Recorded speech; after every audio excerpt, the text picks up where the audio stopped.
नमस्कार, मैं मंगलाल नायक और आप देख रहे हैं कबीर की न्यूज़।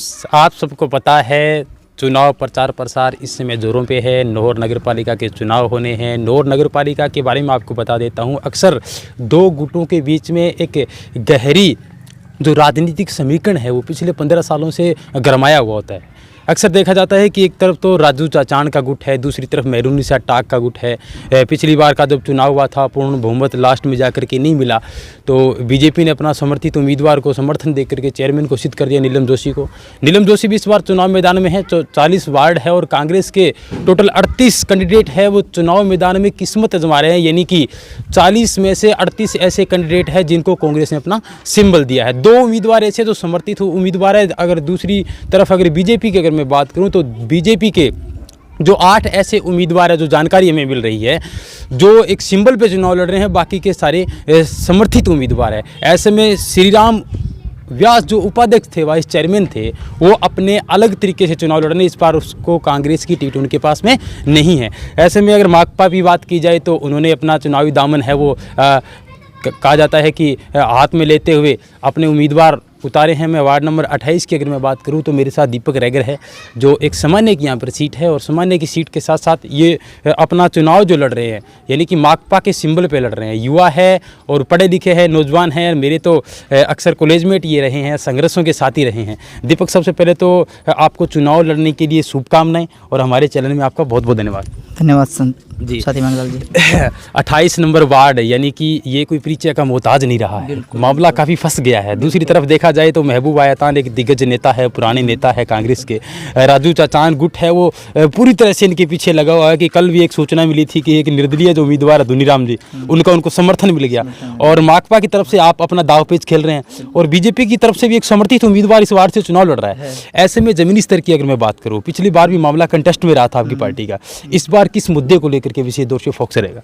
हम इस बार जनता के अंदर एक तो सामुदायिक भवन अपने वार्ड के अंदर नहीं है, तो सामुदायिक भवन की मांग को लेकर हम जनता के बीच आए हैं। एक अपना जो राशन डिपो वाला है ना, राशन डिपो यहाँ क्या है कि एक डिपो है और उसके पास 4 वार्ड है, ठीक है। और जब भी जनता जाती है उसके पास राशन लेने के लिए, तो वो स्टॉक खत्म हो गया। एक ही बात को लेकर क्या है कि जनता को राशन वितरित नहीं करता है। इसलिए हमारी, अगर हम जीते तो हमारी सरकार से मांग रहेगी कि इस राशन डिपो को तोड़ करके एक वार्ड का एक डिपो बनाया जाए और अपने वार्ड के अंदर सामुदायिक भवन या सामुदायिक भवन बनाया जाए। जी। दीपक, वामपंथी दल की अगर मैं बात करूँ, यानी कि मार्क्सवादी कम्युनिस्ट पार्टी की अगर मैं बात करूँ, तो अभी पंचायत समिति के चुनाव हुए थे, 3 मेंबर जीत के आए थे। ऐसे में हौसला लोगों का भी जाहिर सी बात है कि आसमान पर है कि कहीं न कहीं नगर पालिका में ऐसी बाजी आने लगे। तो ऐसे में दर्शकों को जरा बताएं, आप अपनी तरफ से कितने और अन्य कैंडिडेटों को मजबूत दावेदारी में मान रहे हैं कि माकपा के वो संघर्षशील नेता है जो इस बार इतने नंबर वार्ड से वो चुनाव लड़ रहे हैं? जी, एक तो 32 नंबर वार्ड के अंदर इरफान रावण है, मजबूत स्थिति के अंदर है। दूसरा है अपना भी बढ़िया तरीके से जोरदार जनसंपर्क चल रहा है, और निश्चित रूप पर जनता अपने पर क्या है कि विश्वास जताएगी और हमें चुनाव जिताएगी। एक 9 नंबर वार्ड से है सुरेंद्र भार्गव, वो भी निश्चित रूप से जीतेगा चुनाव। 3 कितने कैंडिडेट है वो माकपा की तरफ? 4 कैंडिडेट माकपा के सिंबल पर चुनाव लड़ रहे हैं और 5 कैंडिडेट माकपा के समर्थन के अंदर चुनाव लड़ रहे हैं। कहने का मतलब कि यही है कि जिस तरीके से अगर कोई मामला फंसता हुआ नजर आया तो माकपा है वो कहीं ना कहीं एक अहम रोल अदा करेगी। बिल्कुल सर, जैसा कि आपने पहले अखबार के अंदर पढ़ा था ब्लॉक चुनाव के अंदर कि प्रधान की चाबी माकपा के पास, और इस बार भी वो फिर दोबारा पढ़ने को मिलेगा आपको कि अगर चेयरमैन की चाबी, हाँ, ऐसा ना हो कि चेयरमैन की चाबी के बिना ही ताला खुल जाए, चेयरमैन कोई और बन जाए, माकपा अपने पास रखे चाबी। ऐसा बिल्कुल भी नहीं होगा। निश्चित रूप से आप प्रधान पद के उम्मीदवार जब घोषित हुआ था, सोनजी ढिल की अगर मैं बात करूं, तो ऐसे में तो वो लोग कह रहे थे कि 3 उम्मीदवार जीत के आए हैं,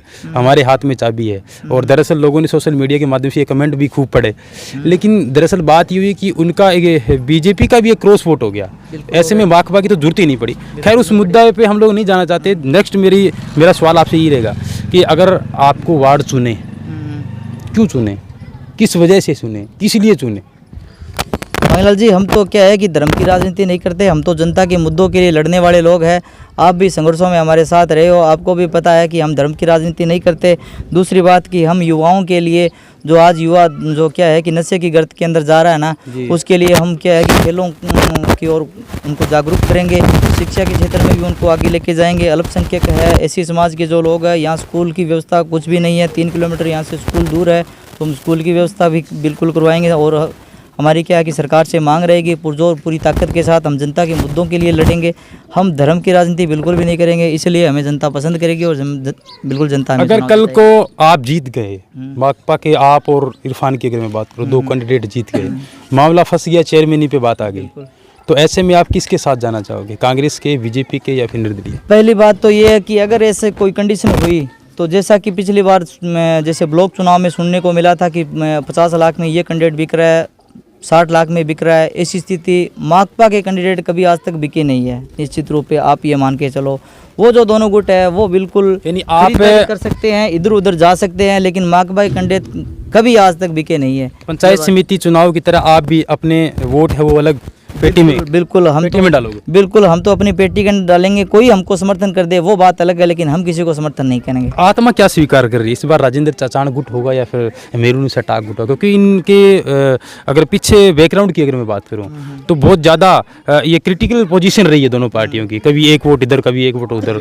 नीलम जोशी भी पिछली बार कांग्रेस की तरफ से वो जीत के आई थी और बीजेपी से वो लोग चेयरमैन बन गए थे, तो ऐसे में आपका क्या रवैया है? मतलब उन लोगों के लिए शहर कोई मायने नहीं रखता है, उनको सिर्फ और सिर्फ चेयरमैन ही चाहिए। असल बात तो ये है, अगर एक भी कैंडिडेट उसके पास कम है और एक कोई निर्दलीय जीत के आ गया तो वो सारे के सारे मतलब अपने जीते हुए सिस्टम है ना वो उसको सौंप देता है। उसको ये परवाह नहीं है कि ये आदमी शहर को मतलब क्या है कि संभाल पाएगा या नहीं संभाल पाएगा। पिछले बार जैसे महेश कौशिक है ना, महेश जी शर्मा है, महेश जी शर्मा की घरवाली शशि शर्मा चेयरमैन बनी थी, उसमें वो अकेली एक पार्षद थी और उसको जीते हुए सारे कैंडिडेट दे दिए, उसको सारे कैंडिडेट दिए। 5 साल नौर की जनता गर्त में चली गई। ऐसा हम नहीं करेंगे। पानी का बहुत ज़्यादा विशेष मुद्दा रहा है, पीने के पानी की नगर पालिका की मैं बात करूँ, सफाई का विशेष दोष रहा है, अतिक्रमण का विशेष दोष रहा है, यहाँ की ट्रैफिक नियमों का भी बहुत सारे ऐसे लोग हैं जो शिकायत करते हैं कि पत्रकार जी यहाँ ट्रैफिक बहुत जाम रहता है, क्योंकि यहाँ के सिपाही है वो तो अपना खुद का धंधा चला रखा है उन्होंने, तो वो खुद अपनी लकड़ी का 2 नंबरी काम करते हैं, तो यहाँ ट्रैफिक पे ड्यूटी कौन करेगा? तो ऐसे में क्या माकपा इन दोनों पार्टियों से विशेष हट करके कुछ नया कदम उठाएगी अगर कल को आपके कैंडिडेट जीते हैं? बिल्कुल सर, अगर हम जीते तो हम शहर की कानून व्यवस्था और सब मुद्दों पर बिल्कुल पूरी ताकत के साथ लड़ेंगे और शहर की सारी व्यवस्थाएं बिल्कुल संभालेंगे, दुरुस्त करेंगे। बिल्कुल दुरुस्त करेंगे। जी जी, तो जनता से आप क्या अपील करना चाहेंगे? पहला इंटरव्यू है हमारा आज का दिन का ये, क्योंकि नगर पालिका का चुनाव है वो काफ़ी ज़ोर शोर से प्रचार में लोग लग चुके हैं, कल तक सिंबल भी फाइनल हो गए थे। तो दीपक, लास्ट में 28 नंबर वार्ड के लोगों से क्या भरोसा जताएंगे कि आप एक बार मुझे मौका दीजिए, ट्रैफिक व्यवस्था भी दुरुस्त होगी, कहीं न कहीं कानून व्यवस्था में भी सुधार लाया जाएगा, और जिस तरीके से विशेष रूप से अतिक्रमण का मुद्दा रहा है, पानी का मुद्दा रहा है, इस बारे में आप क्या आश्वासन देना चाहोगे लोगों को? मंगलाल जी, हम तो यही आश्वासन देना चाहेंगे कि एक तो जो है ना दोनों कैंडिडेट दोनों गुटों से लड़ रहे हैं चुनाव, वो अपने वार्ड के नहीं है। मैं यहाँ वार्ड का हूँ। वार्ड पार्षद का मतलब होता है वार्ड का ही एक मतलब क्या है कि होना चाहिए बंदा। दूसरी बात, एक कैंडिडेट जो पिछली बार फुर गया था उसकी क्या गारंटी है वो इस बार नहीं फुरेगा? कौन सा कैंडिडेट? एक है मुश्ताक पार्षद है जो पिछली बार फुर गया था, राजू चेयरमैन से जीत करके उसने कलाल गुट के अंदर समर्थन दे दिया था। ठीक है, इस बार किस गुट से चुनाव लड़ रहा है? इस बार गुट है ही नहीं जी, कलाल गुट से है, लेकिन निर्दलीय है। अगर वो बीजेपी से आता समर्थित उम्मीदवार हाँ बिल्कुल, अगर वो बीजेपी से आता ना तो भी जनता को विश्वास होता कि हाँ बिल्कुल ये तो है पार्टी का। अब भी वो निर्दलीय है, इसका मतलब उस पर विश्वास करना मतलब क्या अमूर्खता ही होगी जनता की। विश्वास मत कीजिए। कितने वोट है आपके वार्ड में? 942 वोट है। 942। 3 कैंडिडेट है? 3 कैंडिडेट है। जी जी जी। महबूब आयतान कांग्रेस के? हाँ, महबूब आयतान कांग्रेस के बारे में 2 शब्द क्या कहें? महबूब भाई साहब अच्छे हैं, लेकिन उसका वार्ड के अंदर कोई क्रेज नहीं है, क्योंकि वो वार्ड के नहीं है। मूल वार्ड के नहीं है, बाहर के लोग? हाँ, 29 नंबर वार्ड के हैं वो। 28 नंबर से चुनाव लड़ रहे हैं? 28 नंबर से चुनाव लड़ रहे हो। अगर इतना ही मजबूत होता तो 29 नंबर वार्ड के अंदर उनका घर है, वहाँ भी सामान्य सीट है, वहाँ भी लड़ सकते थे वो। लेकिन क्या है कि जनता को बेवकूफ़ समझ रखा है, जहाँ आगे पैराशूटी उम्मीदवार जनता वोट दे देगी।